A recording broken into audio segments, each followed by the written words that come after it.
একদিকে মার্কিন মুলুকে ইসরায়েলি প্রধানমন্ত্রীর উপস্থিতি ঘিরে যখন তীব্র হট্টগোল ও বিক্ষোভ চলছে, ঠিক তখন ইউরোপের এক প্রান্তে দুর্নীতি আর সরকারের পদত্যাগের দাবিতে রাজপথ কাঁপিয়ে তুলছে হাজারো মানুষ।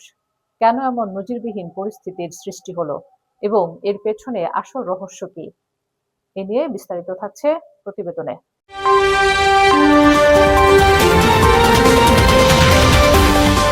ইসরায়েলি প্রধানমন্ত্রী বেনিয়ামিন নেতানিয়াহুর সাম্প্রতিক যুক্তরাষ্ট্র সফরকে কেন্দ্র করে ওয়াশিংটনে তীব্র উত্তাপের সৃষ্টি হয়েছে। সোমবার ফিলিস্তিনপন্থীদের জোরালো বিক্ষোভে উত্তাল হয়ে ওঠে মার্কিন রাজধানী। হোয়াইট হাউসের সামনে ফিলিস্তিনের পতাকা হাতে নিয়ে শত শত বিক্ষোভকারী সমবেত হন এবং যুক্তরাষ্ট্রের পক্ষ থেকে ইসরায়েলকে দেয়া সমর্থনের তীব্র প্রতিবাদ জানিয়ে বিভিন্ন স্লোগান দেন। অন্যদিকে মার্কিন মুলুকে অবস্থানকালে নিউ ইয়র্ক সিটির মেয়র জোহরান মামদানিকে অত্যন্ত কড়া ভাষায় আক্রমণ করেছেন বেনিয়ামিন নেতানিয়াহু। প্রভাবশালী গণমাধ্যম ফ্যাক্স নিউজে দেয়া এক সাক্ষাৎকারে তিনি অভিযোগ করেন যে মেয়র মামদানি সমাজে বিদ্বেষ এবং বিভাজনের রাজনীতি উস্কে দিচ্ছে। এর আগে মেয়র মামদানি স্বয়ং নেতানিয়াহুকে একজন যুদ্ধাপরাধী হিসেবে অভিহিত করে মার্কিন ফেডারেল সরকারের প্রতি তাকে অবিলম্বে গ্রেফতার করার আহ্বান জানিয়েছিলেন।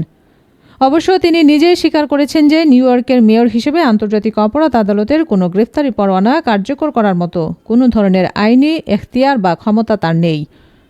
অন্য প্রান্তে ইউরোপের দেশ আলবেনিয়ার রাজধানী তিরানায় টানা ৫৭ দিনের মতো সরকারের বিরুদ্ধে রাজপথে নেমেছে হাজারো সাধারণ মানুষ।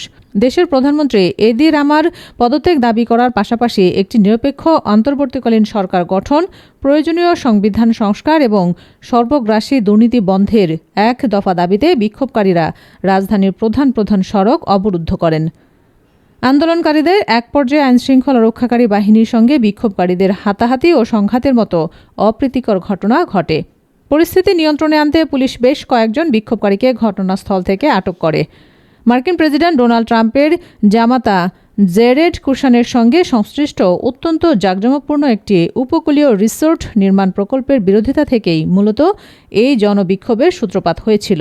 তবে সময়ের পরিক্রমায় এই আন্দোলন এখন একটি পূর্ণাঙ্গ সরকার বিরোধী এবং দুর্নীতি বিরোধী আন্দোলনের রূপ নিয়েছে।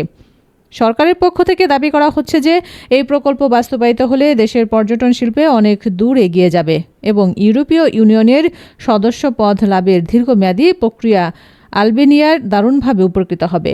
তবে পরিবেশবাদী ও বিরোধী দলগুলোর তীব্র আপত্তি হল, এই প্রকল্প বাস্তবায়িত হলে দেশের সংরক্ষিত উপকূলীয় অঞ্চলের অনন্য প্রকৃতি ও পরিবেশ চরম বিপর্যয়ের মুখে পড়বে।